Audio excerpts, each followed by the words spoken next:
xodimni ko'zini oldida o'tirmasa, uni ishlashini nazorat qilish qiyin deb o'ylashadi. Hamma yoq to'xtab qolganga o'xshab tuyuldi, lekin vaholanki hamma narsa o'sha qanday bo'lsa shunday ketaverdi. Sani ayni damda kompyuterni, svetni yoqib ishlatib turganing uchun shunda ham zarardaman. 6gacha ishingni tugatgin va ketgin deyish mumkin. Balkim ish beruvchiga o'zini yaxshi ko'rsatmoqchi bo'ladi. Xohlasa ham, xohlamasa ham u kam ishlaydi. Nega masalan men ishlaydigan boshqarmada xodimlar soat 6 dan ketadi-da, boshqa boshqarmada 2 soat, 3 soat keyin ketishi mumkin. Ketib qoladigan bo'lsa, unga nisbatan keyin munosabati o'zgaradi, boshqa bo'ladi. Ishdan kech chiqqanimda buni kompensatsiya sifatida qo'shimcha to'lov qilishmaydi. Ko'pchilik ish beruvchilar shu xodimdan qutulishga harakat qiladi. Hamma narsa rahbarga bog'liq qilib qo'ymayapmizmi hozir? Uni vijdoniga, uni insofiga bog'liq qilib. 6 dan keyin binoni tark etish kerak degan majburiyat yo'q. Seni bajargan ishingga yarasha men haq to'layapman-ku. 12 soat ishlab berasan deb majbur qilish mumkin. Assalomu alaykum, hurmatli kuzatuvchilar. Nihoyat uzoq tanaffusdan keyin podkastimizning yana bir soni orqali siz bilan diydorlashib turibmiz va studiyada bizning ekspertlarimiz Bahodir Ahmedov, advokat, va Lazizjon aka Qarshiyev ekspert sifatida so'nggi paytlarda tez zangori ekranlarda chiqib turibdilar. Laziz aka Qarshiyev. Xush kelibsizlar Bahodir, Laziz aka. Vaqt ajratganingiz uchun katta rahmat. Bo'tga kelayotgan savollar orasida va umuman so'nggi paytlarning tendensiyasi shuni ko'rsatyaptiki, rahbar va xodim o'rtasidagi munosabatlar tobora bizni ilgari o'rgangan, ko'nikkan standartlardan chetlashib boryapti. Misol uchun hozirgi yoshlar, zamonaviy kasblarda ishlayotgan yoshlarning aksariyati ish vaqtini o'zi belgilashni, u chegaralangan bo'lmasligini, uning ilhomi kunning ikkinchi yarmida kelishini yoki 9 dan 6 gacha ishlash unga to'g'ri kelmasligini bildirib, shunga qaramay frilansda ishlash davomida ham o'zini o'zi xarajatlarini qoplab yaxshigina daromad topyapti. Balki zamonaviy tendensiya o'zgargandir. Umuman ish vaqtini oylik maoshga bog'liqligi hali ham dolzarbmi? Bu qanday amalga oshadi? Yo so'nggi yillar tendensiyasi sizlarning fikringizcha olinadigan maosh ish vaqtiga emas, ishni sifatiga, soniga va tomonlarning kelishuviga bog'liqmi? Shu mavzuda dastlab sizlarning shunchaki fikringlarni bilsam. Juda ham dolzarb va qiziqarli mavzu ish vaqti. Chunki biz hozir shunaqa vaqtda bir o'tish jarayonida turibmizki, oldingi davrlarda ish vaqti hamma uchun bir xil ish vaqti belgilangan. Hamma ertalab shu 9 da ishga borish kerak, 6 da ishdan ketish kerak. O'sha ish vaqtida joyda ishxonada bo'lish kerak degan o'shanaqa bir qonuniy talab bor degan tushuncha juda ko'pchilikda, ayniqsa ish beruvchilarning ongida o'rnashib qolgan. Lekin hozirgi kunda o'sha zamon talabidan kelib chiqib tashkilotlarda moslashuvchan ish rejimini o'rnatish mumkin. Hatto davlat tashkilotlari. Hatto davlat tashkilotlarida u xususiy bo'ladimi, davlat tashkiloti bo'ladimi? Mehnat qonunchiligi bu yerda cheklov yo'q, bunga ruxsat berilgan. Bu moslashuvchan ish rejimi yoki masofadan turib ishlash ish rejimi oddiy ish rejimiga qaraganda ancha samaraliroq ish unumdorligini oshirishga o'sha sabab bo'ladigan bir usullar ekanligini juda ko'p dunyoda yetakchi olimlar tadqiqotlar o'tkazib buni isbotlab berib kelyapti. Uzr, gapingizni bo'laman. Shu joyda bitta savol. Agar bu qonunchilikda bor bo'lsa va aynan shunday ish rejimiga o'tishda hech qanaqa cheklovlar mavjud bo'lmasa, nega biz bugungi kunda tajribada buni ko'rmaymiz yoki ish beruvchilar xodimni ko'zini oldida o'tirmasa, uni ishlashini nazorat qilish qiyin deb o'ylashadimi? To'g'ri, bunday deb o'ylashi ham mumkin. Ish beruvchilar ko'pchiligi siz aytgandek o'ylaydi. Lekin boshqacha o'ylaydigan, faqat natijaga qarab ishlaydigan, ish vaqti unchalik muhim emas deydigan ish beruvchilar ham bor. Ayniqsa hozirgi kunda xususiy sektor bundan ko'proq foydalanilmoqda. O'sha moslashuvchan ish rejimi, masofadan turib ishlash ish usulidan ko'proq foydalanilmoqda. Lekin davlat tashkilotlari ham bu usullardan bemalol foydalanishi mumkin. Agar o'shandan foydalanishda qanaqadir qoidalarga rioya qilish kerakmi yoki aynan qanday ishni tashkil qilish, ish vaqtini qanday belgilab olish mumkinligi to'g'risida bilmaydigan bo'lsa, agar o'shanda bilimi yetishmaydigan bo'lsa, demak uni mutaxassislardan so'rab ishni to'g'ri yo'lga qo'yib olish yaxshi bo'ladi. Shu joyda Bahodirga yuzlansam, Bahodir necha yildan beri advokatlik qilasiz? Endi bevosita advokatlikni boshlaganimga 3 yil bo'ldi. 3 yildan oshgan, 3,5 yil bo'ldi. Yurist sifatida endi ancha oldindan yuridik faoliyatda ishlab kelyapman.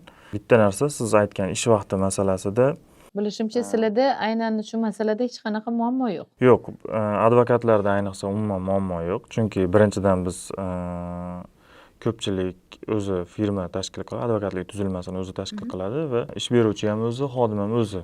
O'shaning uchun bizda bu masalada muammo yo'q. Faqat sud bo'lgan paytda sudga borishimiz kerak. Qolgan payt xohlasak ishxonadan, hattoki uydan yoki umuman xohlagan joyimizdan bironta coworkingga borib ishlab ham o'tiraveramiz yoki ko'chada skameykada ham kompyuterda ochib ishlab o'tirishimiz mumkin. Bu narsani yuristlarda ham o'zi umuman juda ko'p qatlamga o'rgatgan bu pandemiya bo'ldi. Pandemiya paytigacha umuman masofadan ishlash degan narsa juda kam bo'lgan. Masalan, o'zim xususiy sektorda ham ishlagan paytimda ma'lum vaqtga menga ruxsat bergan payt bo'lgan, masofadan ishlaganman uydan. O'sha tashkilotda ko'rishimdan oldin hech qayerda ko'rmagan edim. Keyin davlat ishiga o'tdim, men ham davlat ishida ham ishladim va ayni pandemiya bo'lgan paytda shunaqangi holatda edim. Majbur hamma o'tdi ish rejimiga, masofadan, hamma uyingdan chiqmasdan o'tir degan. Endi umuman yurmaydimi hayot, hamma yoq to'xtab qolganga o'xshab tuyuldi, lekin vaholanki hamma narsa o'sha qanday bo'lsa shunday ketaverdi.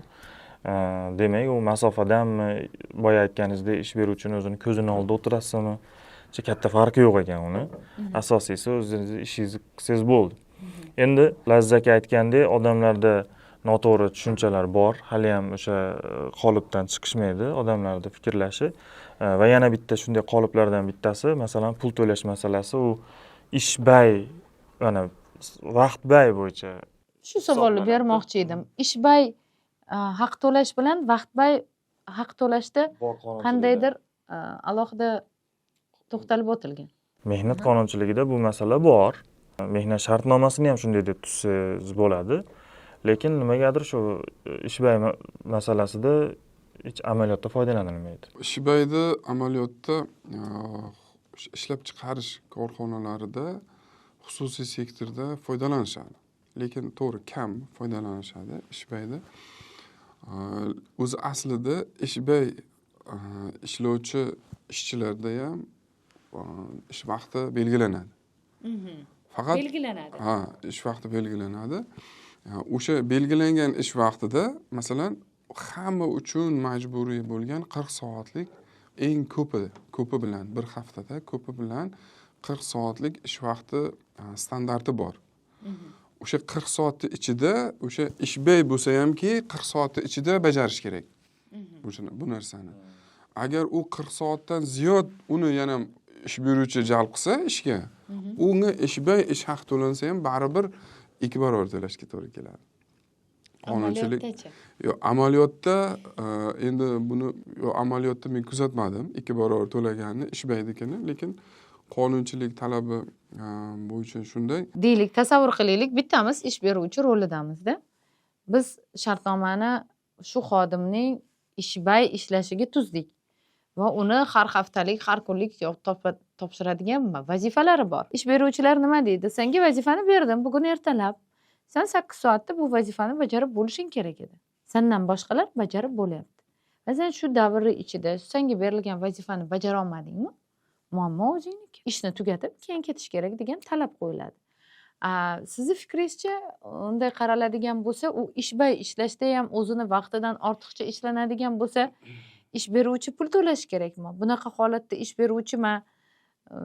Sani ayni damda kompyuterni, svetni yoqib ishlatib turganing uchun shundoq ham zarardaman. 6gacha ishingni tugatgin va ketgin deyishi mumkin. To'g'ri, bunday yondashsangiz, sizning gapingiz to'g'ri, mantiqan to'g'ri. aslida qanday yondashamiz? lekin yana boshqacha yondashuv borda.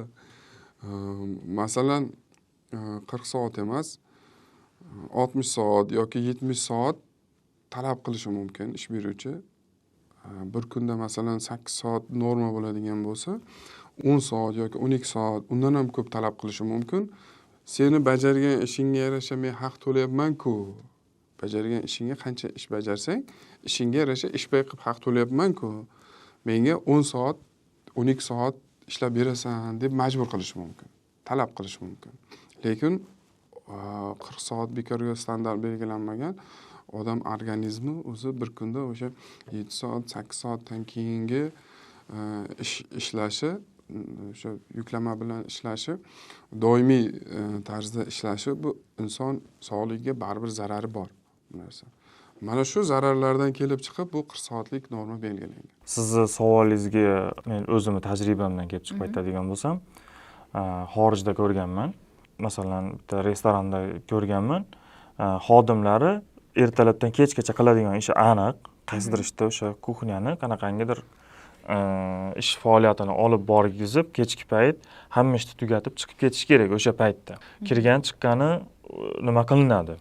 O'sha yuz Face ID orqali tekshiruvdan o'tishadi. Chiqayotganda ham shunaqa. Ya'ni o'zlari ruchka bilan yozib qo'yib ketmaydi-da, men palonchi vaqtda tugatdim deb. O'sha chiqayotganda eshigiga o'rnatilgan, o'shanga uriladi, bo'ldi, ish vaqti tugadi degan bilan.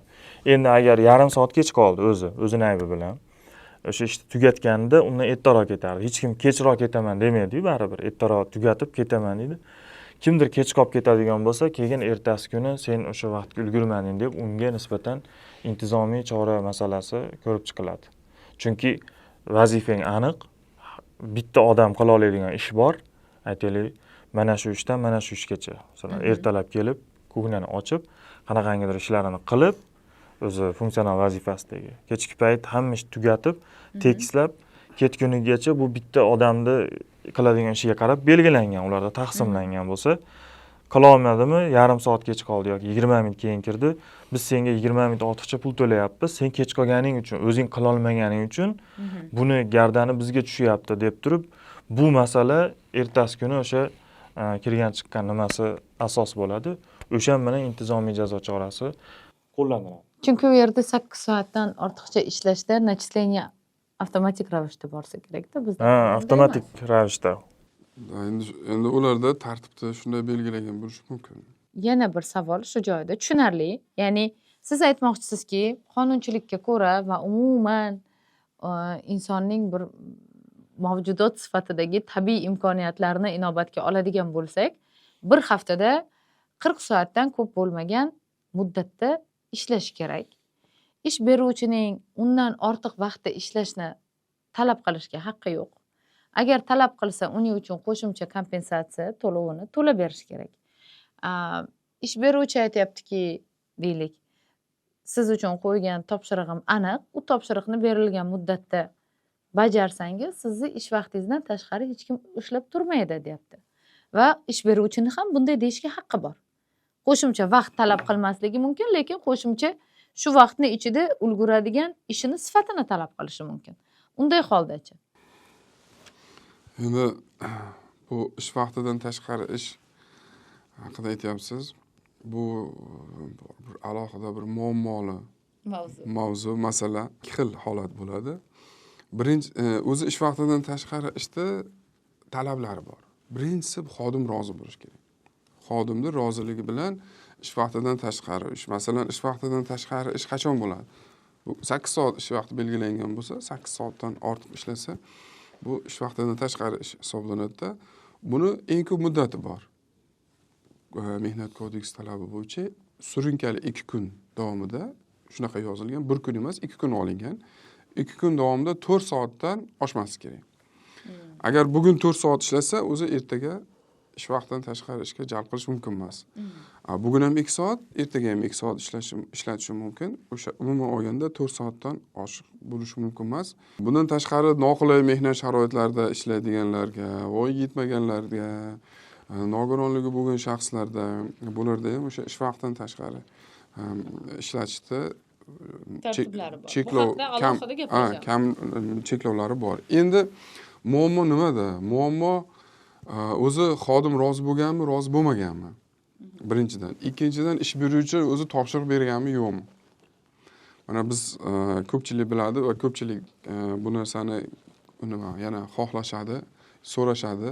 Buni biza o'sha 2019-yilda oxiri, 2020-yilda boshlarida Bandlik vazirligi o'sha reydlar o'tkazgan edi. Aynan o'sha ish vaqtidan tashqari ishga jalb qilish bo'yicha deb so'rashadi. O'sha reydlarda men o'zim bir nechta vazirliklarga borib reyd o'tkazgan paytimizda hozir shunaqa holat, ish beruvchi xodimni majbur qilmagan bo'ladi. Shunaqa. O'zi o'tirib ishlayveradi. Balkim ish beruvchiga o'zini yaxshi ko'rsatmoqchi bo'ladi, juda ham zo'r ishlayotgan deb ko'rsatmoqchi bo'ladi. Ish beruvchi talab qilmasa hamki ishlayvergan bo'ladi. Bunda biz qonun buzilishni ko'rmaymiz, hech kimga chora ko'ra olmaymiz. Ayniqsa davlat tashkilotlarida 6dan keyin binoni tark etish kerak degan majburiyat yo'q. Yo'q. Lekin juda ko'p qonuniy majburiyat yo'q. unaqa yo'q. Ko'pgina masalan rivojlangan davlatlarda, katta kompaniyalarda bunaqa majburiyat bor. Aynan soat 6 bo'ldimi, ish vaqti tugadimi, xodim ishxonasini o'sha binoni tark etish majburiyati bor. Bu majburiyatni bajarmasa chora ko'riladi. O'ziga yuklatilgan vazifani o'sha 6 gacha bajarish kerak degan talab bor. Bizda unaqa talab yo'q. Birinchidan qonunchilikda yo'q, lekin qonunchilikda bo'lmasa ham har bir korxona o'zi ichki mehnat tartib-qoidasi belgilash mumkin, lekin buni belgilamagan. Bizda ayniqsa davlat tashkilotlari belgilanmagan. Shuning uchun xodimlar bemalol ishlab o'tirib ishlayveradi. Unga 2 barobar haq to'lamaydi, chunki ish beruvchi aytadi, men buni majbur men so'raganim emas, o'zi o'tirib ishlayapti deydi. Mana muammo shunda. Keyin yillar o'tadi, ancha vaqt o'tgandan keyin, masalan, hozir siz bilan biz bu masalani gaplashib o'tiribmiz. Shu masalani kimdir eshitsa, tinglasa, mana biz shuncha ish vaqtidan tashqari ishlaganmiz, bizaga 2 barobar to'lamagan deydi. Aslida uni ish beruvchi ish beruvchi uni rasmiylashtirish kerak, buyruq bilan rasmiylashtirish kerak, uni ish beruvchi jalb qilish kerak, xodimni o'zi emas. Mana shunaqa muammolar bor. Tushunarli, ishdan tashqari ishga o'tib ketdik. Ish vaqti haqida gapiradigan bo'lsak, qaytadigan bo'lsak, biz bilamiz, hozir kuz oyida eng dolzarb masala shunda bo'ladiki, aksariyat o'qituvchilarga yangi o'quv yili boshlanadi va stavkalarni bo'lishish boshlanadi. 1 stavka, 1,5 stavka, yarim, 0,25 degan stavkalar mavjudligini aksariyat hollarda pedagogikada ko'ramizda. Dars soatlari taqsimotida ko'ramiz. Shu bo'yicha savolim, ish vaqti asosiy stavkada ishlaganlarda qanday taqsimlanadi? Asosiy stavkaning 0,25dan 1/2gacha bo'lgan taqsimot qanday amalga oshadi va asosiy stavkada ishlagan bilan o'rindoshlikda ishlaganni oylik maoshida tafovut sezilarli bo'ladimi? Siz hozir o'qituvchilarni aytdingiz. O'qituvchilarni aytdim, chunki asosan o'qituvchilar. Bu masalada o'qituvchilarniki boshqacha hisoblanadi. Nega? Ish vaqti ham boshqacha belgilanadi. Boshqa tashkilotlardagi boshqacha belgilanadi. Chunki pedagoglar, tibbiyot xodimlari, sportchilar, transport xodimlari, shunga o'xshagan alohida sohalar, kasblarda mehnat kodeksida o'ziga xos xususiyatlar, o'ziga xos normalar bor. Ya'ni boshqalarga qo'llanilmay, faqat shu sohaga qo'llaniladigan normalar bor. Shulardan biri hozir siz aytganingiz, masalan, dars taqsimoti bo'ladigan bo'lsa, bu avvalambor nimadan kelib chiqadi? O'qituvchiga ish haqi uni o'tgan darsidan kelib, qancha dars o'tsa, o'shanga yarasha ish haqi to'lanadi. Ya'ni ish soatidan kelib chiqib emas, darsidan. Dars soatidan. Dars soat yuklamasi bu o'quv yilida belgilanadi. Qaysidir bir oyda, yilning boshida dars soatlari kamroq bo'lishi mumkin, qaysidir vaqtda ko'proq bo'lishi mumkin. Uni har kuni bir xil qilib belgilanmaydi. Shuning uchun albatta dars soati ko'proq bo'lsa, ish haqi ham ko'proq bo'ladi. Endi 0,25 stavkani aytdingiz. 0,25 stavka degani agar o'qituvchilarnikini oladigan bo'lsak, bu o'zi yarim stavkadan kamini asosan ta'lim muassasalari buni soatbay shunaqa usul bor. Shu xodimni ishga qabul qilishdagi bir nimasi, tartib deymizmi, usul deymizmi, soatbay sifatida rasmiylashtirish kerak edi soatbaylar va bu soatbayda asosiy ishga nisbatan soatbaylarnikida hozir mana faqat dars bo'yicha deb aytdim-ku. Soatbaylarniki faqat dars bo'yicha bo'ladi. O'qituvchilarniki o'sha darsiga yarasha o'quv tarbiya ishlari bor. O'quv tarbiya tadbirlar bilan bog'liq bo'lgan ishlar bor. O'shalar bilan birgalikda ish haqi hisoblanadi. Soatbayda unaqa narsa bo'lmaydi. Faqat dars hisoblanadi.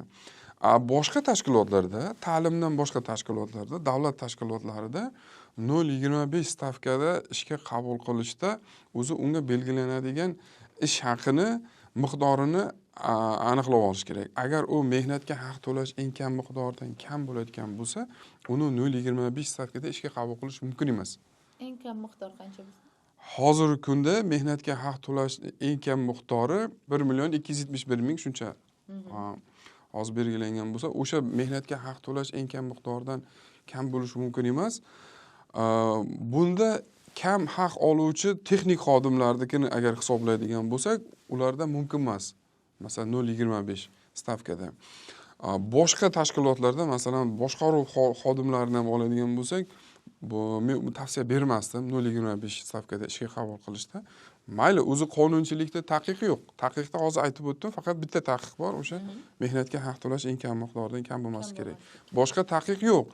Lekin uni mana tasavvur qiling, bitta ish o'rni, bir stavkani bitta ish o'rni deb oladigan bo'lsak, unga 4 ta xodim ishga qabul qilinadi. 0,25 ta olayotgan bo'lsangiz. Mas'uliyat ham bo'linadi. Uni vazifani belgilab berish kerak, unga javobgarlik bor, mas'uliyat bor yoki masalan to'lovlarni amalga oshirishda muammolar vujudga keladi. Ko'pgina tashkilotlarda bayram mukofoti beradi, shundaymi? Bayram mukofotini berganda u bazaviy hisoblash miqdoridan berishi mumkin, lavozim maoshidan emas.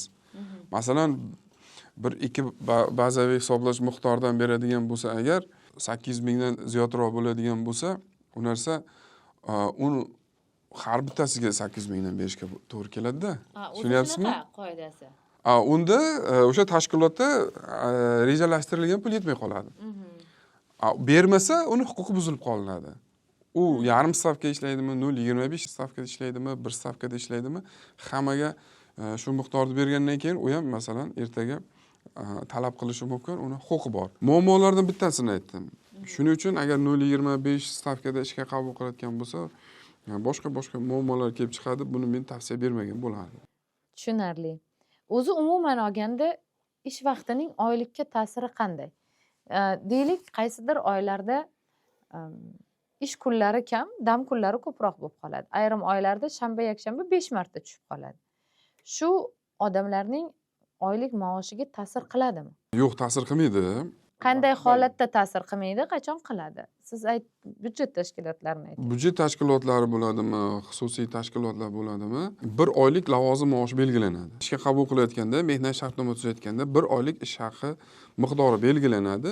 O'sha oyda u kam ishlaydimi, ko'p ishlaydimi, ish kunlari kam bo'ladimi, ko'p bo'ladimi, farqi yo'q. O'sha 1 oylik ish haqini to'lash kerak ish beruvchi. Shuning uchun bunda o'sha masalan fevral oyida yoki mart oyida ish kunlari kam bo'ladi-da. Boshqa oylarda ish kunlari ko'p bo'lsa, bu oyda kam olar ekanman, bu oyda ko'p olar ekanman degan narsa noto'g'ri. Bu asosan vaqtbay belgilangan o'sha davlat tashkilotlari yoki xususiy nimada ham, xususiy sektorda ham shunaqa belgilanishi kerak. To'g'ri, endi kam olishi mumkin. Ayrim tashkilotlarda bunda boya biz aytib o'tganimizdek, ishbay agar unga haq to'lanadigan bo'lsa, ishbaydagi ishchi aynan shu oyda ish kunlari kam bo'lganligi uchun xohlasa ham, xohlamasa ham u kam ishlaydi. Chunki unda bajargan ishiga yarasha haq to'laydi. U ko'proq ish bajarish uchun unda ish kuni kam bo'ladi. Mana shunday holatda uni oyligiga ish kunlari, ish vaqti ta'sir qilishi mumkin. Siz qanday ishlaysiz? Ishbay ishlaysizmi, vaqtbay ishlaysizmi Bahodir? Bizda ham o'zi aslida vaqtbay. to'g'rirog'i. Vaqt bayiga qarab turib belgilanadi, lekin bizniki endi advokatura bo'lganligi uchun masalan men o'zim byuro faqat bitta o'zimdan iborat masalan. Endi to'g'ri, masalan yordamchi bor, advokat yordamchisi bilan o'rtada shartnoma tuzilgan, unda vaqt bayi tuzilgan masalan. Ish vaqti masalasida biz ichidan bilgan odam sifatida gaplashdik, lekin tashqaridagi odamlarga qiziq bo'lgan masalalar borda. Masalan, ish vaqtiga o'zi rioya qilish masalasi. Misol uchun 8 soat deb belgilangan bo'lsa 6 gacha ishlash kerak, lekin 6 dan keyin ham ko'pchilik qoladi. Masalan, to'g'ri rahbar uni aytmasligi mumkin, ish buyurmasligi mumkin, lekin ketib qoladigan bo'lsa, unga nisbatan keyin munosabati o'zgaradi, boshqa bo'ladi. Shunga o'xshash narsalar borda. Shunaqa deb so'rab qolishsa, biz ham javob berishga qiynalib qolamiz. Endi agar rahbar unga bosim o'tkazsa yoki qanaqadir boshqa choralar qo'llaydigan bo'lsa, nima qilaylik biz deb so'rasa, biz endi mehnat inspeksiyasiga yozing yoki masalan tegishli tartibda murojaat qiling desak, men o'zim boshlig'im ustidan nima, keyin meni haydab yuboradi-yu, qanaqa qilib men u bilan nima qilaman debdi. Shu o'zini huquqini himoya qilish masalasi muammoliroq. Bu masalada yuqorida ham aytib o'tdik, juda nozik masala. Agar hamma xodim o'zini huquqlarini himoya qilaversa, o'zini huquqlarini talab qilaversa, ish beruvchilarga ko'pchilik ish beruvchilarga, hammasiga emas, ko'pchilik ish beruvchilarga bu yoqmaydi-da. O'zini ishini yaxshi qilib qo'ygan taqdirda ham o'zini huquqini talab qilib, ish beruvchidan talablar ish beruvchiga qo'yadigan bo'lsa, ko'pchilik ish beruvchilar shu xodimdan qutulishga harakat qiladi. Bu bizda bor narsa, amaliyotda bor narsa. Buni aytib o'tish kerak bu narsani. Bunda bizga nima kerak bu yerda? Bizga jamiyatimizga mehnat madaniyati kerak. Mehnat madaniyati yetishmaydi. Nafaqat xodimlarda, balki ish beruvchilarda mehnat madaniyati yetishmaydi. Mehnat madaniyati nima bu? Mehnat madaniyati mana qonunchilikni biladi. Qonunchilikdagi huquqlarni, belgilangan tartib-qoidalarni hamma biladi. Ish beruvchi ham, xodim ham biladi. Buni bilishi uni huquqiy ongi shu bo'yicha. Lekin unga rioya qilmasligi bu madaniyatsizlik hisoblanadi. Shuning uchun biz nafaqat xodimlarga uni bilimini, mehnat qonunchiligi bo'yicha bilimini oshirishimiz kerak, balki mehnat madaniyatini ham oshirishga biz yordam berishimiz kerak. Xodimlarnikini oshirishning foydasi yo'q, ish beruvchilarga buni normal va tabiiy qabul qilishni o'rgatishimiz kerak. Albatta ish beruvchilarga, bu funksiya bilan HR shug'ullanishi kerak tashkilotlarda, to'g'rimi? HR shug'ullanishi kerak, mas'ullar bo'ladi bu bo'yicha. Bu bo'yicha alohida bir mavzu bo'lishi kerak, balki komissiyalar tuzish kerakdir, kasb uyushmalari bilan hamkorlik qilish kerakdir. Buni juda ham kompleks ishlarda amalga oshirsa, baribir natija beradi ertaga. Lekin xodimga ham baribir oshirish kerak. Xodimga mana masalan o'sha mehnat huquqini hozirgi zamonda ish beruvchidan o'zini huquqini talab qilishni ham bilish kerak-da.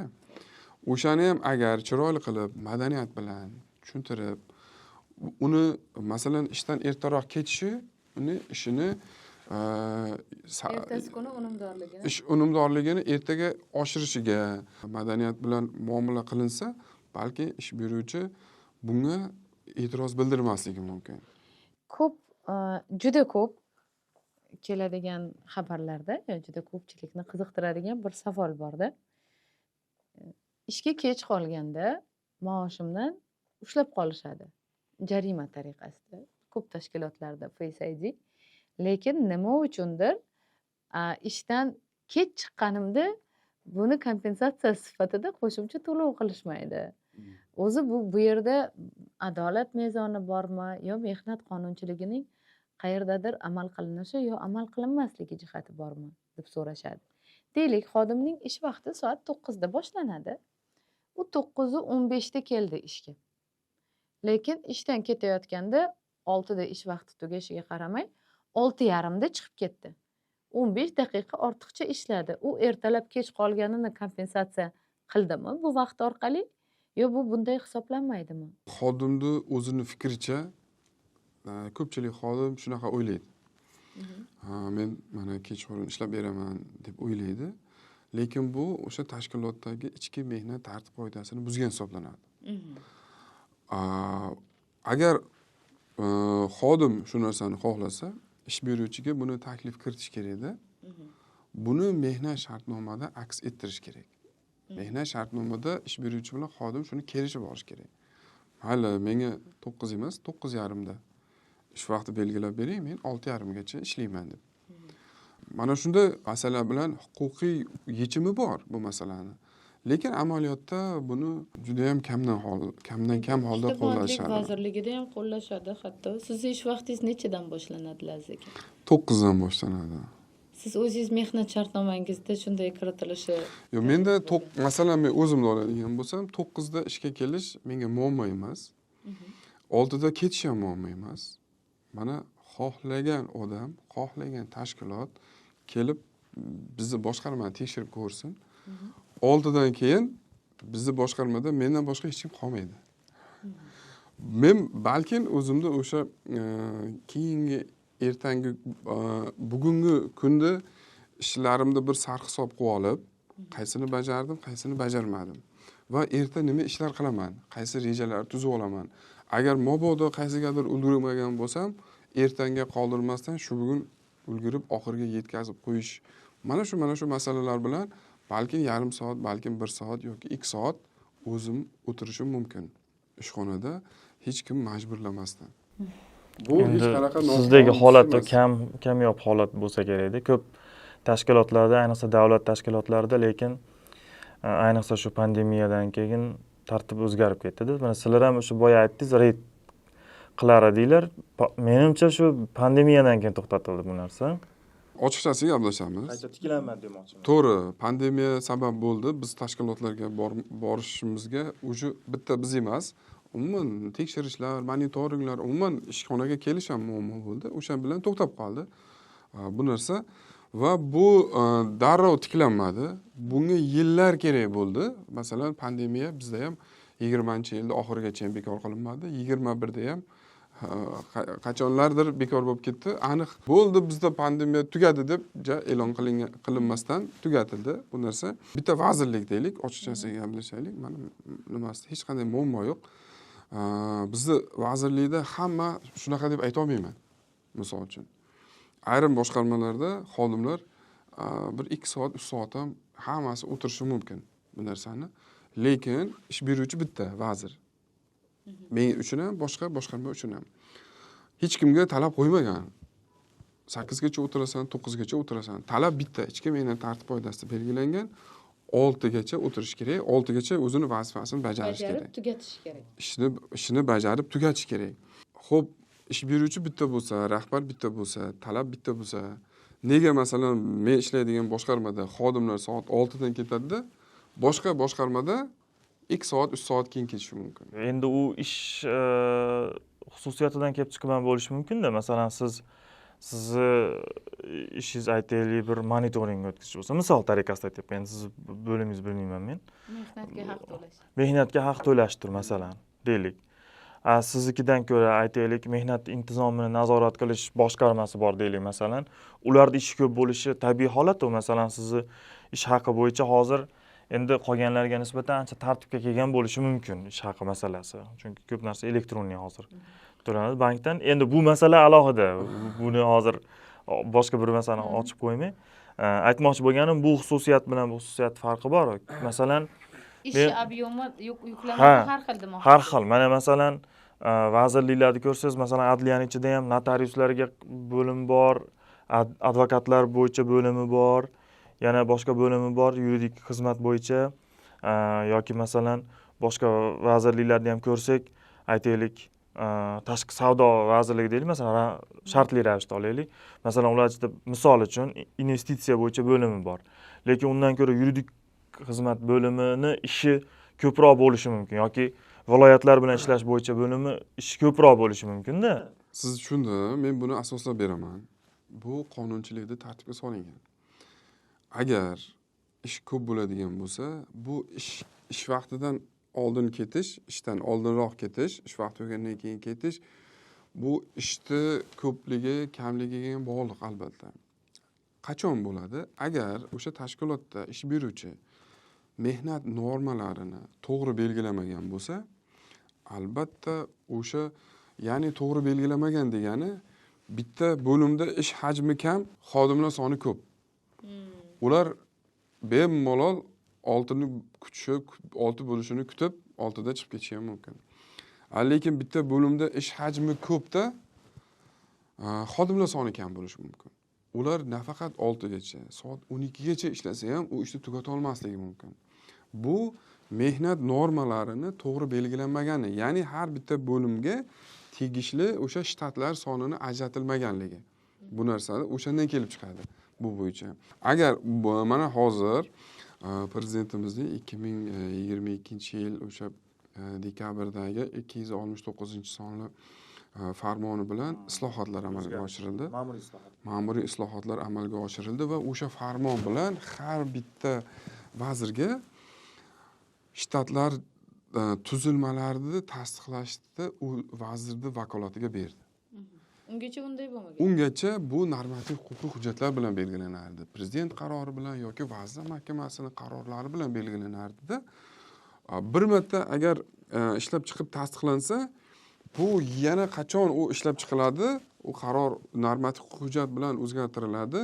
Bunga o'sha boya biz aytgan kutish kerak edi. Kerak emas. Boyagi muammolar davom etaverardi. Bu ijobiymi, salbiymi? Chunki masalan, rahbarlar o'zi xohlagandek shtatni o'zgartirib, kimnidir yoqmayotgan bo'lsa, keyingi yil uni shtatdagi joyini tushirib qolib, qisqartirish. Endi bu rahbarga bog'liq-da. Agar siz aytgandek qilsa, rahbar hamma narsa rahbarga bog'liq qilib qo'ymayapmizmi hozir? Uni vijdoniga, uni insofiga bog'liq qilib.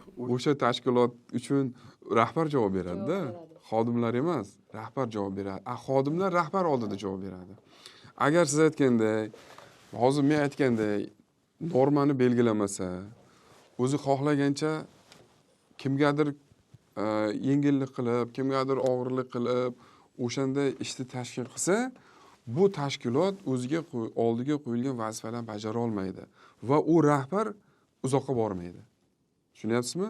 Hozirgi kunda talab shunaqa. Javobgarlik ham rahbarga bo'ladi. Albatta, intizomiy javobgarlik ham, intizomiy umuman ma'muriy javobgarlik ham. Ertaga masalan u yerda ham mansabdor shaxs deb yozilgan-ku 49-modda. Albatta, o'sha mehnat normasini ishlab chiqmaganligi ham, mehnat normasini ishlab chiqish bo'yicha bu ham mana biz tartibga soldik, shu paytgacha yo'q edi. Vazirlar mahkamasining qarori chiqdi. O'shanga asosan ishlab chiqish kerak. O'shanga rioya qilmasa ham ma'muriy javobgarlik deysizmi, jinoiy javobgarlik deysizmi, o'sha to'lovlarni amalga oshirishda, boshqa qonun buzilishlari bo'yicha. Bu bo'yicha ham rahbarning o'zi javob beradi. Qarangda shu joyda rahbar javob beradi deyapsiz. Masalan, aytaylik, qaysidir vazirlikda demak vazir javob beradi, to'g'rimi? Masalan, bandlik vazirligi, mana endi qisqaroq qilib aytyapman, mehnat vazirligini bitta xodimi, inspektormi borib turib, qaysidir tashkilotning vaziriga chora qo'llash mumkinmi? Va bunday holat bo'lganmi? Bo'lgan. Tajribada. Bo'lgan. Bu holat bo'lib turadi, tez bo'lib turadi. Vazir deymizmi, hokim deymizmi? Masalan, men ham inspeksiyada ishlagan paytimda bir nechta hokimlarga jarima qilganman. Qonunchilik nuqtai nazaridan ish beruvchi, mansabdor shaxs, ish beruvchi. U bitta kichkinagina xususiy korxonani rahbari ham ish beruvchi, vazir ham ish beruvchi. O'sha ma'muriy javobgarlikka belgilangan moddani subyekti bir xil bo'ladi bu yerda. O'zim shaxsan bilaman, lekin sizni bir amaliyotdan kelib chiqib misollar bilan nimangiz kerak edi fikringiz. Ba'zi bir holatlarda masalan boshqa tashkilotlarda ham shunday vakolatlar bor, masalan aytaylik MIBda bor. Misol uchun qaysidir sud qarorini ijro qiladigan bizda MIB majburiy ijro byurosi va u yerdagi bitta ijrochi kelib turib qaysidir vazirga yoki qaysidir hokimga mana shuni bajarasan, mana sud qarori deyish mumkin va agar u o'sha vazir bajarmaydigan bo'lsa, unga birinchisiga ma'muriy javobgarlik masalasini belgilash choralarini o'zi harakatini boshlaydi. Lekin shunaqa holatlarda ko'ramiz, har doim ham jur'at topilmaydi. Masalan, o'sha masalan, ya'ni men aynan MIBda demoqchi emasman. MIBda ham ko'rganman o'zim. O'zimdagi misollarda bo'lgan ham. Umuman deyapman, boshqa tashkilotlarda ham shunday vakolatlar bor. Har doim ham foydalanishga jur'at yetishmaydi demoqchi. Demak, bizani ish haqqimiz, bizni ish vaqtimiz va shu ish vaqtida bajargan ishlarimizning soni va sifati bilan bog'liq. To'g'rimi? Bu bazaviy oylikmi yo son va sifatni gapirganda biz KPI'ni gapiryapmizmi? Agar mani bazaviy oyligimni ichida har kuni 8 soat ishlab, haftada 40 soatdan oshmagan holda ishlashim baza bo'ladigan bo'lsa, oyligim ham baza bo'lishi kerak. Agar mana u ish davrim ichida qo'shimcha loyiha qilishim yo qaysidir obyektlarga boshqa departamentlar bilan birga borib nimadir materiallar tayyorlashim ham kiradigan bo'lsa, bu уже qo'shimcha hisoblanadi va KPI yo premiya hisoblanadimi bunday holda? Endi bu hamma tashkilotda har xil. Hatto byudjet tashkiloti bo'lsa ham, vazirliklar bo'lsa ham, bitta vazirlik bilan ikkinchi vazirliknikini bir xil deb ayta olmaymiz. To'g'ri, lavozim maoshi, o'sha bazaviy deymiz, o'zgarmas qismi bir xil vazirliklarda. Endi lavozimlarga qarab bir xil belgilanadi. Bundan tashqari ayrim tashkilotlarda, vazirliklarda o'sha bazaviyga qarab bazaviyga o'xshab hisoblanadigan ko'p yillik staji uchun to'lanadigan ustamalar bor. Bunda ham farqi yo'q. Davlat tashkilotlarida yo'q, xususida ham belgilanishi mumkin, o'zini ichki hujjati bilan belgilab, uni ham inobatga olib hisoblab to'layverish mumkin. Bu ham xuddi lavozim maoshiga o'xshab, o'sha belgilangan vaqtda ishga kelsangiz bo'ldi, to'lanaveradi. Undan tashqari qo'shimcha to'lovlar bor. Hozirgi kunda deyarli barcha vazirlik idoralarida bor, davlat tashkilotlarida bor. O'sha KPI deymiz. Bu to'lov, bu ustama, shaxsiy ustama ham deyiladi. Bunda bu xodimni erishgan yutuqlari, bajargan ishini qay darajada samaradorligiga qarab belgilanadi va bu har xil bo'ladi. Qaysidir oyda umuman bermasligi mumkin ish beruvchi. Qaysidir oyda uni maksimal darajada berishi mumkin. Ish beruvchini kayfiyatiga ham bog'liq-ku bu. Albatta, kayfiyati deb nima deymiz? Hozir mana ish beruvchi haqida gaplashdik. U mehnat normasini ishlab chiqish bo'ladimi? Ish vaqtini belgilash bo'ladimi? Ish haqini, ya'ni mukofotni belgilash bo'ladimi? Bu ish beruvchiga bog'liq. Agar ish beruvchi faqat kayfiyatiga qarab emas, o'sha haqiqatda qaysi xodim ko'proq ko'rsatkichlarga erishadigan bo'lsa, o'shalarni ko'proq rag'batlantirib, mukofotlarni berib, ishlamaydigan, natija bermaydiganlarga kerak bo'lsa intizomiy chora qo'llab, jarima faqat lavozim maoshini berish emas, agar xodim ishga faqat kelib ketsa-da vazifasini bajarmasa, ish beruvchi kerak bo'lsa, haqqi bor 50% gacha har oy jarima qo'llashi mumkin. Ya'ni nafaqat KPI'ni yo premiyasini bermasligi, balki oylik maoshidan ham jarima belgilashi mumkin. Belgilashi mumkin bu narsani. Mana shunday holatda bu adolatli boshqaruv bo'ladi va ish beruvchi ham o'zini ko'zlagan maqsadiga erishadi. KPI bo'yicha endi qonunchilik nuqtai nazaridan Lazzak aytyapti. Uni nazorati bo'yicha inspeksiya ham ko'rib chiqishi mumkin yoki o'sha xodimni o'zi sudga berishi ham mumkin. Masalan, biz o'zimiz shaxsiy tajribalarimizda bo'lgan. Masalan, biz ish beruvchi desa, aytaylik, bir 10 tacha odamni rahbari bo'lgan tadbirkorni ham tushunavermasligimiz kerak-da. Ba'zida bo'ladi, bitta ish beruvchini qo'l ostida juda katta kompaniya bor va ish beruvchini, o'sha ish beruvchi desa bitta shaxs ko'z oldimizga kelyapti-yu. Rahbar deganda, o'zi aslida ish beruvchi tashkilot, rahbar almashib ketishi mumkin. Masalan, KPI bo'yicha sudlarga berganda odamlar bizdan konsultatsiya so'rashganda aytganimizda, xo'p, biz konsultatsiya beramiz, o'rganib chiqib, lekin ertaga sen sudga bersang, rahbaring bilan keyin ertaga yomon bo'lib qolmaysanmi? Shu tarafini ham o'ylab ko'r deganmiz, deb aytib qo'yamiz bir og'iz.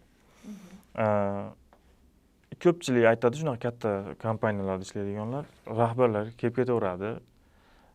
U masalan bu bilan bir 2 oy ishlasam, keyin undan keyin boshqasi keladi, almashib ketaveradi. Va o'sha joyda sudlarda ko'rganimizda haqiqatan KPI'lar o'sha ichki tartib qoidalarida belgilanganlar bo'yicha, nizomlarida belgilanganlar bo'yicha sudlarda undirib beriladi. Tushunarli. Shu joyda yana bitta savol. ko'p holatlarda dam olish kunlaridan bir kun oldin, hayit kunlarimi, mana mustaqillik bayramida bo'ldi va hokazo bayramlarda dam olishdan bir kun oldin qisqartirilgan ish kuni e'lon qilinadi. Qisqartirilgan ish kunida o'zi shundoq ham bayram oldi bo'lgani uchun odamlar premiya olishadi, mukofot puli olishadi bayramga. Va shuni balansida balkim kam ishlagan kuni uchun kam chiqqan maoshi bilinmay ketar. Yo bunga maoshning ta'siri yo'qmi? Qisqartirilgan va o'sha rahbariyatni topshirig'i bilan qisqartirilgan ish kuni tashkil qilinganda. Bu bayramdan bir kun oldin 1 soatga ish soatlari qisqartirilishi kerak. Bu rahbarga bog'liq emas. Bu hamma tashkilotlar, davlat tashkilotimi, xususiy sektormi, hamma tashkilotlarga tegishli majburiy talab. Va buning uchun ish haqi kamaymaydi. Bu shunchaki xodimlarga o'sha bayramda yaxshi o'tkazish uchun imtiyoz tariqasida belgilangan.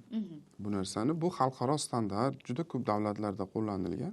Shuning uchun bizning milliy qonunchiligimizda ham bor. Bunga rioya qilmasa qonun buzilishi bo'ladi. Tushunarli. Endi yana bitta savol. Biz bilamizki, bizda qonunchilikda shunday norma borki, farzandi 3 yoshgacha. 3 yoshgachami? Yo 5 yoshgachami bo'lgan onalarga ish vaqtidan 1 soat oldin ketishiga ruxsat beriladi. Menda ikkita bosh mutaxassis ishlasa, bittasi o'g'il bola, bittasi turmushga chiqqan qizimiz bo'lsa va u qizimiz 2 yoshlik farzandi bo'lsa, u bosh mutaxassisdan biri har kuni soat ish kuni 6 gacha bo'lishiga qaramay 5 gacha ishlasa-yu bog'chaga ketsa, qolgan o'g'il bola bosh mutaxassis shtatida o'tirgan bolam 6dan sal oshib ketadigan bo'lsa, ularni oylik maoshi ham ikkita bosh mutaxassisniki bir xil chiqadimi? Yo qizimizniki kamroq chiqadimi? Demak, biz yuqorida aytib o'tdik, ish vaqtini belgilash usullari haqida.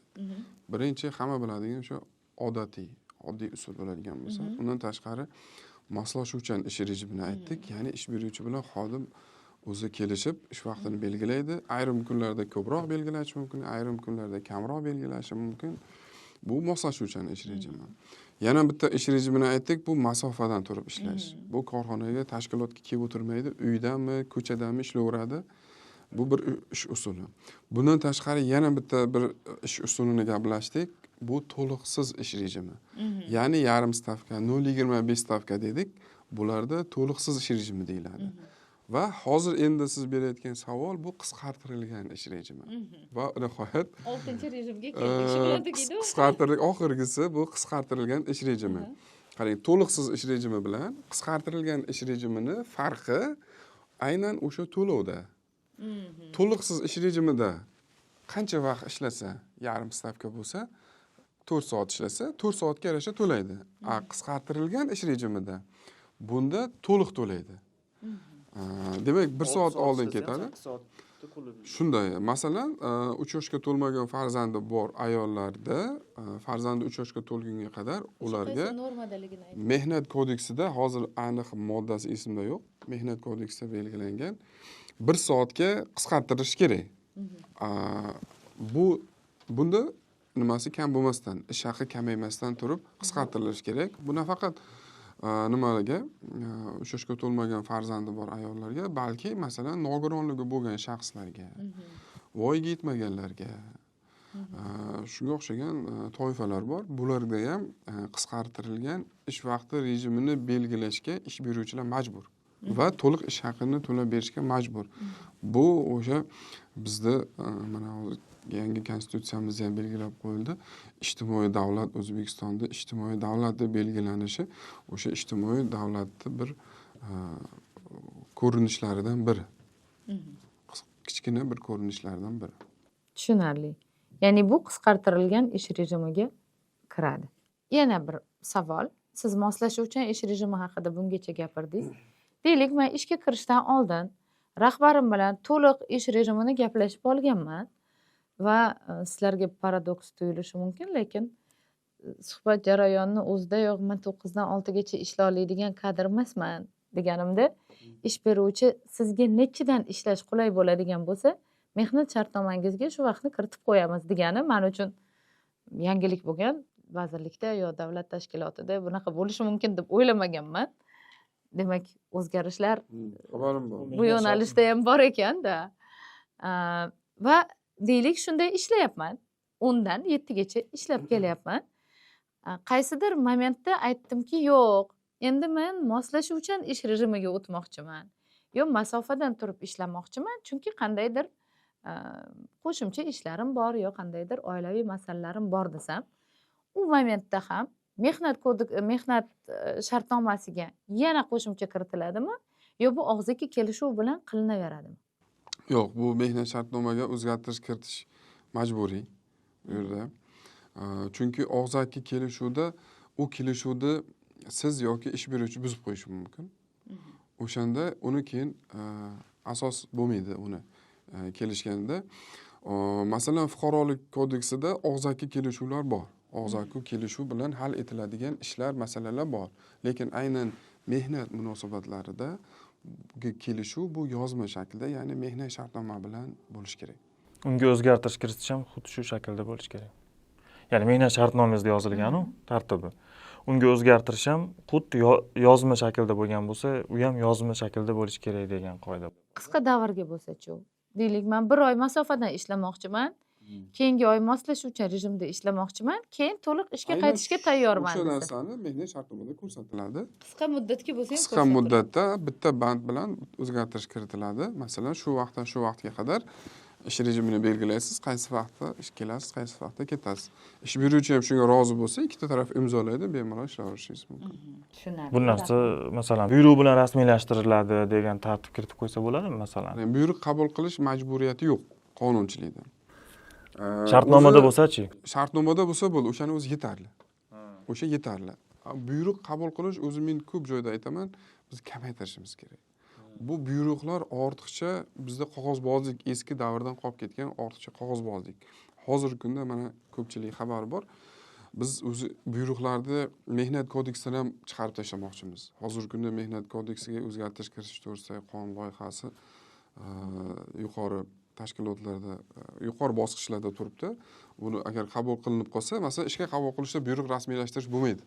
Yoki bo'lmasam, mana mehnat shartnoma tuzadi, asos shartnoma. Yoki bekor qiladi. Xuddi shunday. Yoki boshqa ishga o'tkazganda ham buyruq shart emas. Yoki bo'lmasam ishdan bo'shatishda ham buni ham kamaytiryapmiz. Muddatli mehnat shartnoma tuzdi. Muddati kelgandan keyin tugaydi. Bo'ldi, buyruq yana rasmiylashtirish shart emas u narsani. Yoki bo'lmasam kelishuv. Hozirgi kunda taraflar o'rtasida 157-moddaga asosan taraflar o'rtasida kelishuv qilyapti ishdan bo'shash uchun. Lekin bo'ldi, o'zi kelishuv bo'lgandan keyin yana buyruq rasmiylashtirishga majbur bo'lyapti. U ham kerak emas. Mana yaqin orada o'zi ko'p kutmaymiz. O'sha kelishuvda o'zi yetarli bo'ladi.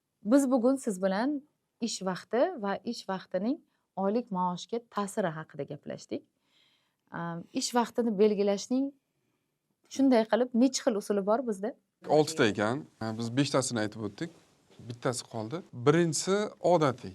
Hamma uchun bir xil bo'lgan odatiy ish usuli birinchisi.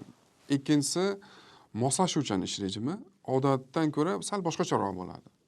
Bu mehnat shartnomada belgilanadi. Sal boshqacharoq degani? Boshqacharoq degani kechroq kelishi mumkin, ertaroq kelishi mumkin yoki bir kun xodimlar hamma xodim 8 soat ishlasa yoki boshqa tashkilotlar 8 soat xodim ishlasa, moslashuvchan ish rejimida bugun 4 soat ishlab, ertaga 12 soat ishlash mumkin. Ish vaqti ham har xil bo'lishi mumkin. Bu moslashuvchan ish rejimi, moslashib ish beruvchi bilan xodimning sharoitiga ish vaqti moslashib ketaveradi. Ish vaqtiga ish beruvchi bilan xodim emas, xodim bilan ish beruvchiga ish vaqti moslashib ketaveradi. Shuning uchun moslashuvchan ish rejimi. Demak, uchinchisi masofadan turib ishlash usuli. Ya'ni tashkilotga kelmaydi. Uydami, boshqa ofisdami, ko'chadami, qayerda bo'lsa ishlab ishini bajarib ketaveradi. Moslashuvchan ish rejimi. To'rtinchisi to'liqsiz ish vaqti rejimi. Ya'ni 8 soat emas, u xodim 4 soat ishlaydi. Asosan budjet tashkilotlarida 4 soat har bir nimasini stavka bilan bog'laydi bu narsani. Yarim stavka, 0,25 stavka bilan bog'laydi. Masalan, xususiy sektorda stavka bilan bog'lash shart emas bu narsani. Lekin to'liqsiz ish vaqti rejimini belgilashi mumkin. Bunda qancha ishlasa, shunga yarasha haq to'laydi. Demak, beshinchisi bu to'liqsiz ish vaqti rejimi. Ya'ni o'sha qonunchilikda belgilangan toifalar bor. Bundan tashqari ish beruvchining o'zi ham belgilashi mumkin. Ayrim toifalar uchun. Buni qisqartirilgan ish vaqti rejimi bu boshqalarga qaraganda sal kamroq ishlaydi, lekin o'sha boshqalar bilan teng ish haqi oladi. Ya'ni 3 yoshgacha bolasi borlarni misol sifatida keltirdik. Va oxiri 6-si bu jamlab hisobga olish degan ish vaqti rejimi ham bor. Jamlab hisobga olish ham bu ko'p amaliyotda, masalan, smenalar. Masalan, qorovullar yoki tibbiyot xodimlari smenaga turadi yoki boshqa o'sha ish uzluksiz tashkil etilgan tashkilotlar bor. Ishlab chiqarish korxonasi deymizmi yoki suv ta'minoti, elektr ta'minoti deymizmi? O'shalarda ham o'sha operatorlar, mashinistlar degan lavozimlarda bu lavozimlarda smenali ish bo'ladi. Bularda ish vaqtini jamlab hisobga oladi. Masalan, bugun 12 soat ishlasa, ertaga indin ishlamasligi mumkin. 2 kun, 3 kundan keyin 12 soat ishlash mumkin. Mana bu narsani jamlab hisobga olish deydi. Shu bilan oxirgisi bu mana shu jamlab hisobga olish 6 ta bo'lyapti. Xullas, ish rejimining 6 xil shakli va tartibi mavjud. Bu yerda studiyada o'tirganlardan biri Laziz aka odatiy ish rejimida ishlaydilar. Bahodir shunda masofadan va moslashuvchan ish rejimida ishlaydi. Qonunchilikda alohida belgilanmagan, lekin ko'rsatib o'tilgan aralash ish rejimi. Masalan, Bahodirda aytishimiz mumkin, aralash ish rejimida ishlaydi deb. Aralash ish rejimi deganda, ma'lum bir soatlarda ishxonaga keladi, ma'lum bir soatlarda masofadan turib ishlaydi. Bunday rejim ham bor. Ya'ni, masalan, ish beruvchilar shunaqangi bir har xil holatga duch kelib qoladigan bo'lsa, qonunni buzmaslik kerak-da. Shuncha mana turi bor.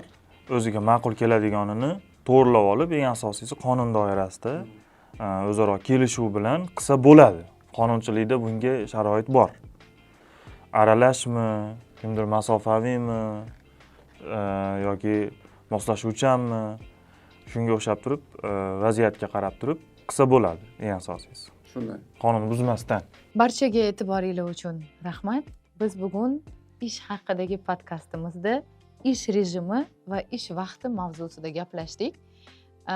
Barchamizga shuni tilagan bo'lardimki, ish rejimingiz, ish vaqtingiz qanday bo'lishidan qat'iy nazar, bu ish uchun oladigan maoshingiz har doim yoqimli bo'lsin.